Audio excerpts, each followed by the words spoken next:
Hi, I'm Mark David Gerson. Welcome to Stories and Reflections, where my stories are also yours.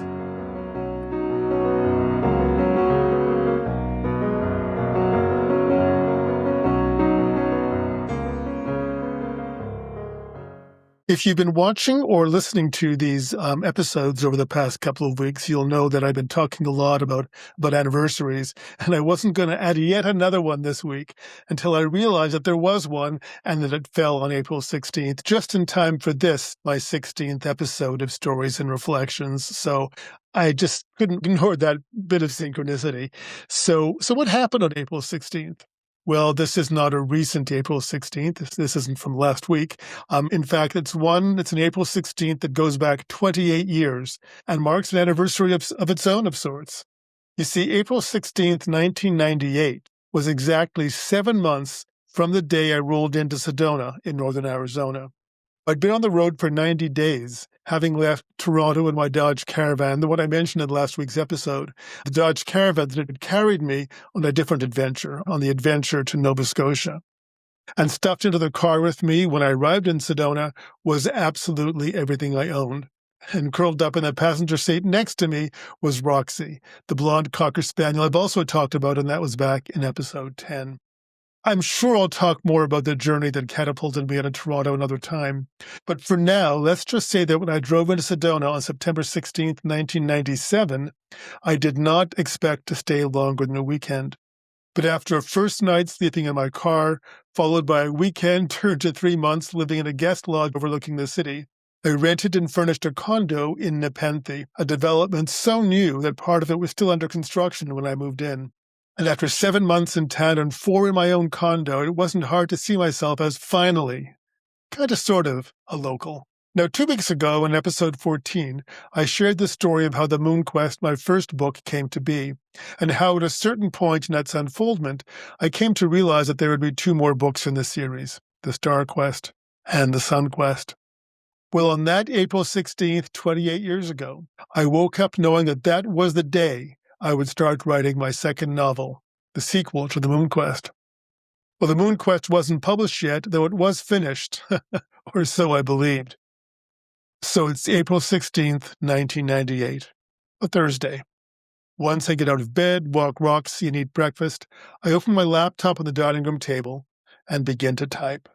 My father has died, I type. He died in the night. When I found him, his face had fallen onto his table, the blow cushioned by reams of inky-filled pages. His story, dedicated to me.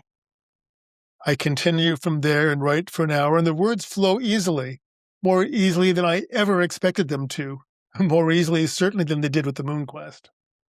And as I save the file and power down my Mac, I'm excited that the Star Quest is finally underway.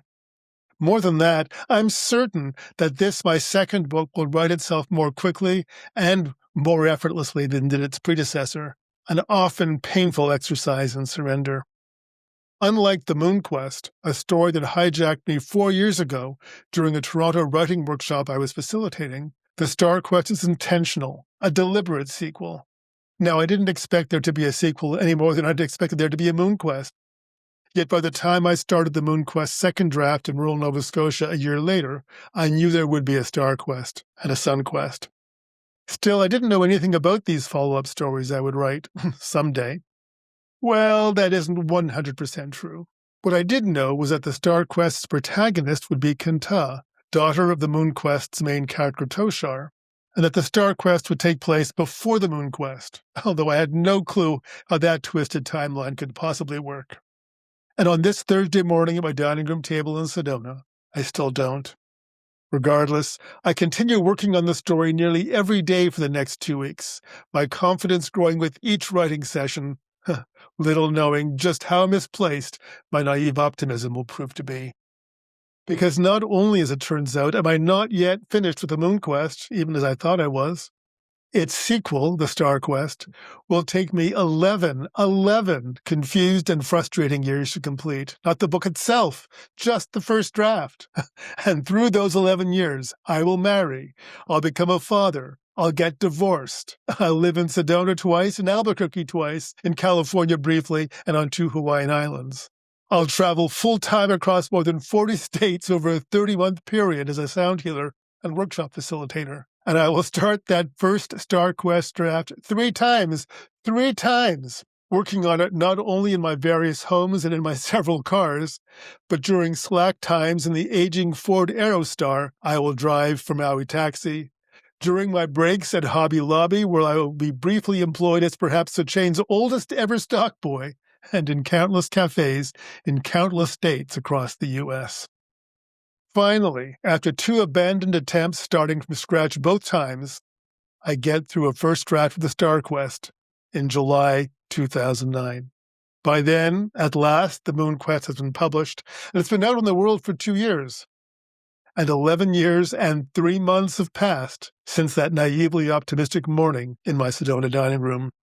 So why was the Star Quest such an endless-seeming roller coaster of a journey, and still one of the most challenging of my now 24 books to write? Mostly, I think, because the plot as it revealed itself to me through those 2 aborted first draft attempts never seemed to come together. More than that, it never seemed to make any sense. Still, in a strange fiction meets reality sort of way, that was kind of perfect, even if it didn't feel so at the time, because it certainly didn't feel so at the time. So why was it perfect? Well, because throughout the Star Quest, Kenta, the main character, remember, Kenta and her companions keep complaining over and over that nothing here makes any sense. It wasn't until I was writing the Sun Quest, the next book in the series, 5 years later, that I discovered the source of at least some of my Star Quest struggles. That's when I realized that my earliest Star Quest drafts included scenes that belonged in the Sun Quest. I was kind of writing 2 books at one time. A brief side note here, thanks to that unintentional head start, I was able to write a first draft of the Sun Quest in a record 3 weeks. Well, if I don't remember the exact date I finally finished the Star Quest's final first draft, I do remember the unusual circumstances. Startling circumstances, really, more than unusual ones.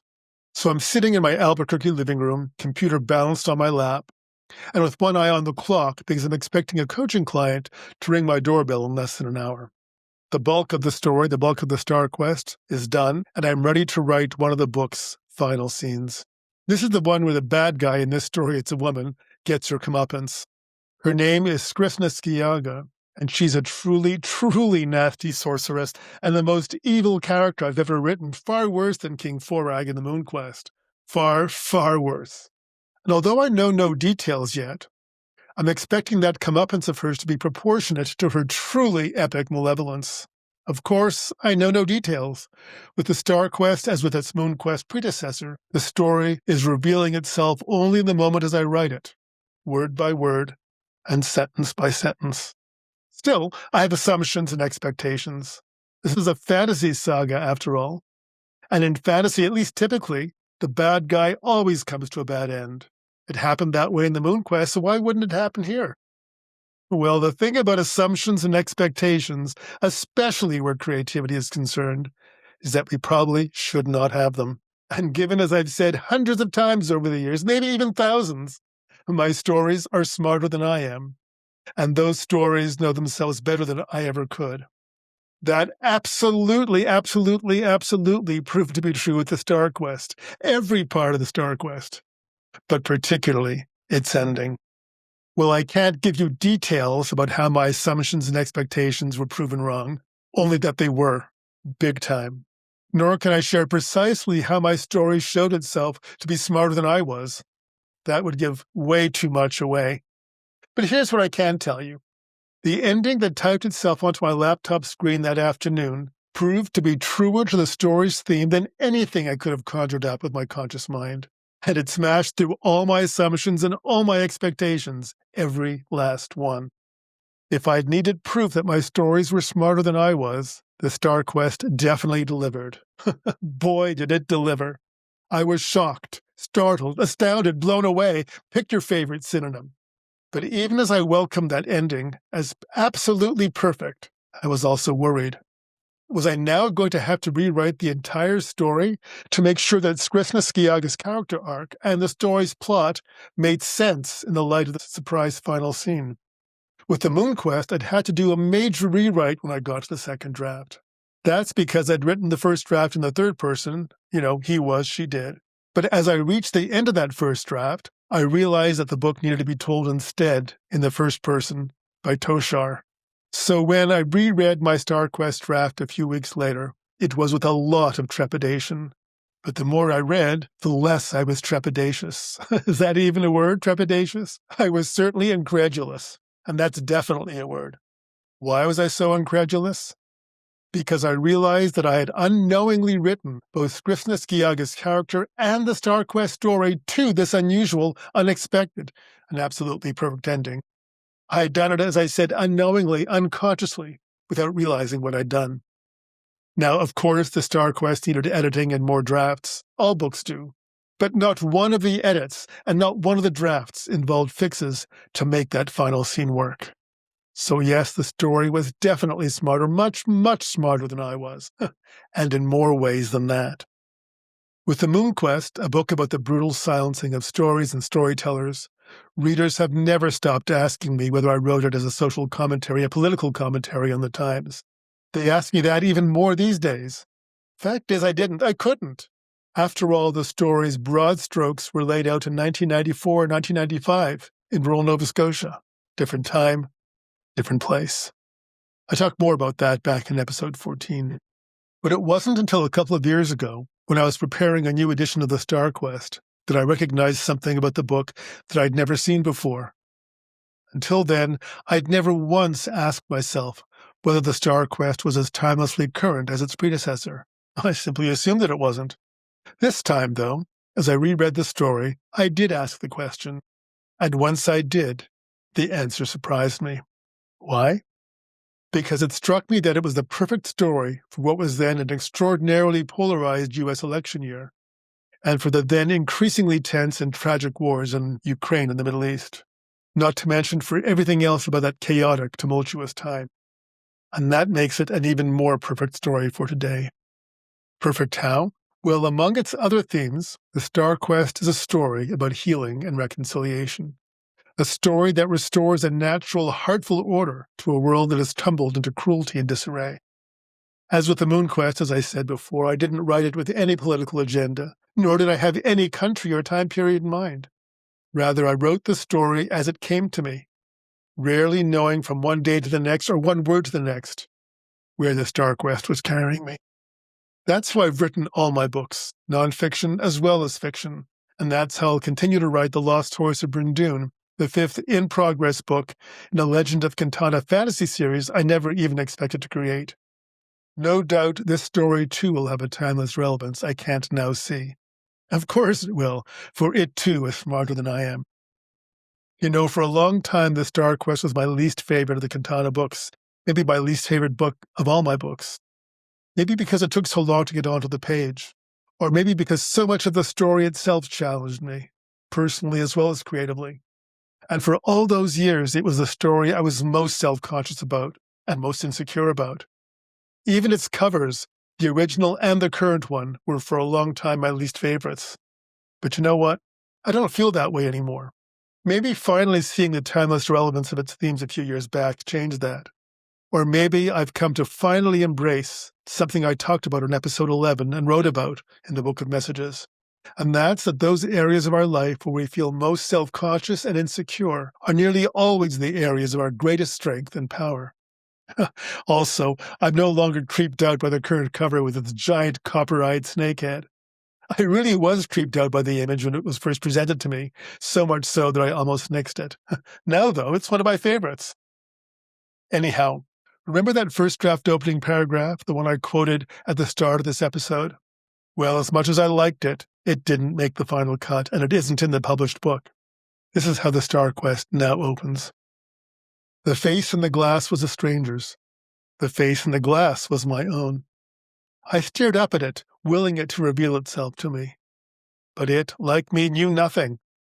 Nothing of who I was, nothing of where I was, nothing of how I got here, nothing of what here was. What follows from that opening paragraph is a time-twisting journey into a world where brutality is the norm, where the stars have become unmoored from their constellations, and where nothing makes any sense, until it does. And when it does, it becomes a perfect story for our time and all time, even though it was written at a different time, and even though it took 15 years for me to be able to recognize that perfection. That's the thing about our stories, the ones we live from the heart of our beingness, as much as the ones we write from that same place. It can be hugely challenging, even impossible, to recognize their perfection in the moment. Even when we can't see it in the moment, and more often than not we can't, that perfection is still present, waiting for the moment when we can acknowledge it, waiting for the moment when maybe we can even celebrate it. And so today, 28 years after it urged itself on me on a sunny Sedona morning, I celebrate The Star Quest, one of the toughest books I've ever written. And it kind of surprises me to say this now. Maybe, just maybe, one of the best.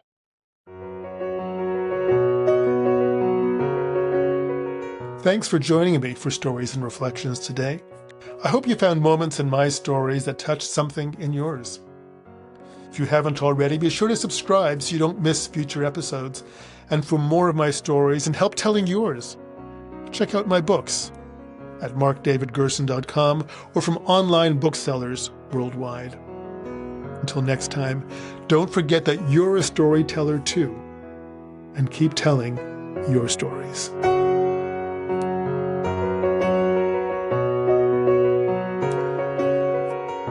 The intro and outro music for today's episode is Heartwarming by Kevin MacLeod from Incompetech.com, licensed under Creative Commons.